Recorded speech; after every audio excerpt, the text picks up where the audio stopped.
கண்மணி அன்போடு காதலன் நான் நான் எழுதும் லெட்டர் மடல் இல்லை கடிதாஸ் வச்சுக்கலாமா? வேணாம், கடிதமே இருக்கட்டும். படி.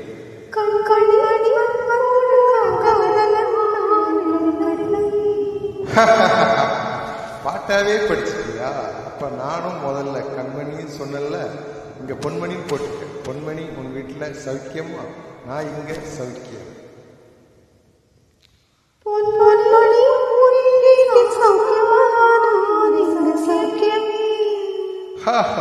உன்னை நினைச்சு பார்க்கும்போது கவிதை மனசுல அருவி மாறி கொட்டுது. ஆனா அதை எழுதணும்னு உட்கார்ந்தா அந்த எழுத்து தான் வார்த்தை.